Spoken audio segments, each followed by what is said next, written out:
July is the peak of summer, and it might seem like the toughest garden tasks are behind you. Everything's planted, everything's growing. But here's the thing. The success of your harvest is being decided right now. One mistake this month could cost you half your zucchini or tomatoes. Today we're going to cover 10 absolutely essential gardening tasks for July that you simply cannot afford to miss. And I promise, some of these points will surprise you. Plus, one of them is a real secret from experienced gardeners that can help extend your harvest season right into the fall. July isn't about planting, it's about smart management. Your plants are transitioning from the active growth phase to the active fruiting phase. Now they don't just need care, they need precise, targeted help. What you do during these hot weeks will determine whether your baskets will be bursting with produce. Okay, let's get back to basics. The first and most crucial task in July is, of course, proper watering and feeding. And believe me, it's not as straightforward as it might seem. This is where most mistakes are made, often costing us our harvest. Remember the golden rule for July.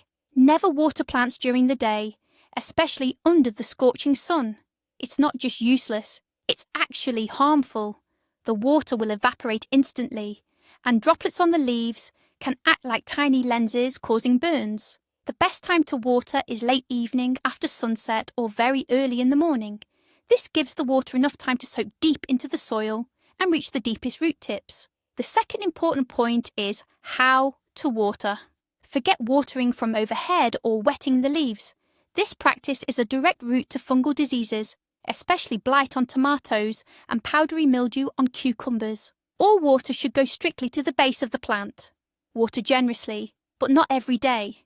It's much better to give the bed a good soaking once every few days, so the soil is wet about 15 to 20 centimetres deep, that's about 6 to 8 inches, than to just wet the top layer daily. And finally, let's talk about feeding. In July, plants no longer need nitrogen for leafy growth. Their main task is producing fruit. That's why they desperately need potassium and phosphorus right now. Potassium is responsible for the sweetness and size of your tomatoes and peppers, while phosphorus helps them ripen faster. The easiest way to feed is to combine it with watering using liquid fertilizers, a wood ash infusion, or any complete fertilizer labeled for fruiting works perfectly. Now that our plants are well fed and watered, let's shift our focus to protection and support. These are the next crucial tasks for July. Your plants are growing incredibly fast right now, and the fruits are really starting to size up. Under the weight of this rapid growth and developing fruit, fragile branches, like those on tomatoes, peppers, and especially the long vines of cucumbers, can easily snap or break. Losing a branch laden with nearly ripe fruit is incredibly frustrating. That's why timely and proper staking or tying is absolutely essential, not just a nice to have. When you stake or tie them up, use soft materials that won't harm the tender stems.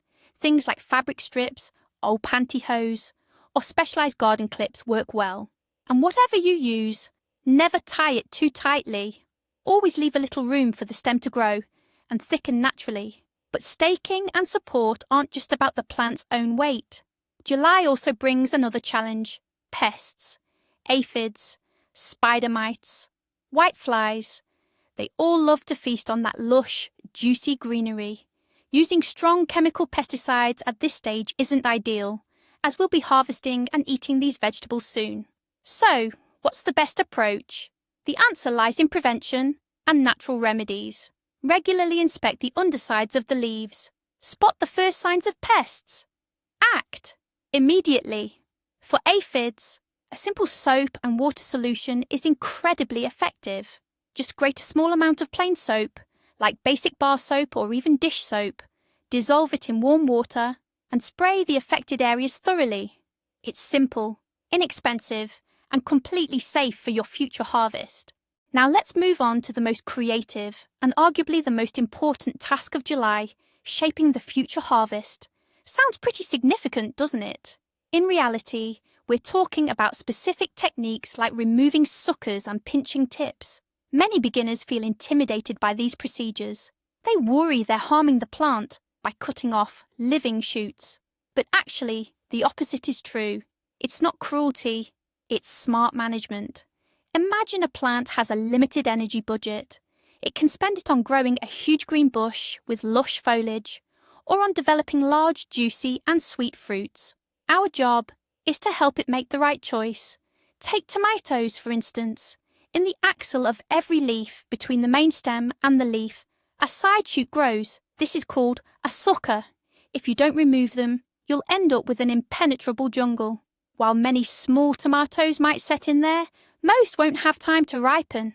So, once a week, gently pinch or break off these suckers while they're small, ideally leaving a tiny stub about 1 centimetre long. It's a similar story with cucumbers and squash.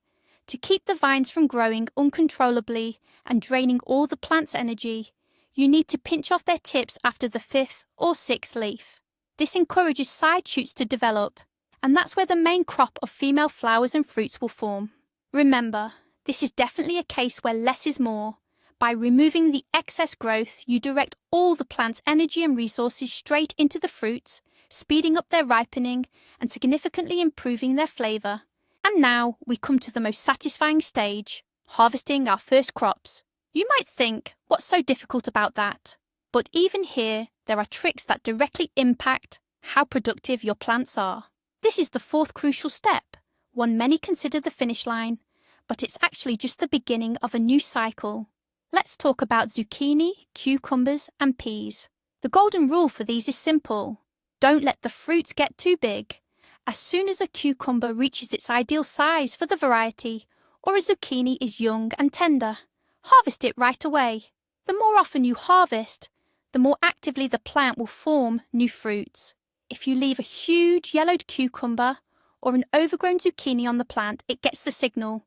Mission accomplished, seed production is done, time to rest. Fruiting will slow down dramatically. Regular harvesting is the best way to encourage continuous production. But the work doesn't stop after harvest. You shouldn't leave the newly exposed soil bare under the scorching sun. It will quickly dry out and form a hard crust. This is where mulching comes in. A simple yet incredibly effective gardening technique. Cover the soil around your plants with a layer of mowed grass, straw, or compost. This layer acts like a blanket, conserving precious moisture in the ground, preventing weeds from growing, and gradually decomposing to provide extra nutrients. You'll be amazed how much less you'll need to water and weed your beds after this simple process. It's truly a gift for the lazy gardener. But out of all the gardening tasks you can tackle, there are 2 that beginner gardeners often overlook, and these are the very things that can transform a simply good harvest into a truly exceptional one. Think of them as the peak moments of your gardening season, so pay close attention. Firstly, it's all about your harvesting strategy. Most gardeners think, okay, this zucchini looks ready, I'll pick it. But here's the secret. It all comes down to understanding the plant's psychology. The more frequently you harvest young fruits, think cucumbers, zucchini, peas, or beans, the stronger the signal you send to the plant. You're essentially telling it, we need more. The plant thinks its primary mission of producing seeds and ensuring the next generation hasn't been fulfilled yet. So it kicks into overdrive, flowering and fruiting, with double, even triple, the intensity. But on the flip side, if you leave a massive, overgrown zucchini on the vine, the plant decides its work is done. The seeds are mature, and it might just give up on setting any new fruit. It's a simple action, yet it can literally double your yield. And secondly, here's the most overlooked, yet absolutely brilliant July move. Succession planting. That's right, you heard me correctly. Right in the middle of July, when you might think all the planting is finished. As you start harvesting those early crops, your garlic, green onions, peas, or early potatoes, you suddenly find yourself with valuable empty garden beds. Don't let that precious space sit idle and get taken over by weeds. This is the ideal time to sow fast-growing crops for your autumn table. Sow dill, leaf lettuce, spinach, arugula, radish, and even daikon. You'll be harvesting a second, maybe even a third wave of produce from that very same spot, long after your neighbours have packed it in and started prepping for winter. And that, right there, is the secret to a continuous garden conveyor belt, a non-stop harvest. But out of all these tasks, there are two that beginners often miss, and these are the ones that separate a merely good harvest from a truly great one. They're the real peak of the gardening season. First up is harvesting strategy. Most people think, zucchini ripe, pick it. But there's a secret. The more often you harvest young fruits like cucumbers, zucchini, peas, the stronger the signal you send to the plant. Need more. The plant thinks its seed-making mission isn't finished and starts to flower and fruit with double the vigour. But if you leave a huge overgrown zucchini on the vine, the plant might decide the job is done and stop forming new fruits. What a twist! A simple action that doubles productivity. And secondly, the most unexpected task for July is succession planting. Yes, right in July. When you harvest early crops like garlic, onions or peas, you free up space. Don't let that soil sit empty. It's the perfect time to sow fast-growing crops for your autumn table. Dill, lettuce, spinach, arugula, radishes. You'll get a second, maybe even a third harvest from your beds. That's the secret to a continuous gardening conveyor belt. So as you can see, July isn't a time to relax on the bench. It's the most critical month for the home gardener. It's a month of active management for your garden, and it will reward your efforts handsomely. Thanks for watching until the end. If this video was helpful for you, please support it with a like and subscribe to the channel so you don't miss new gardening hacks. And what do you consider the most important task in July? Or maybe you have your own secret trick for a bountiful harvest. Be sure to share your experience in the comments.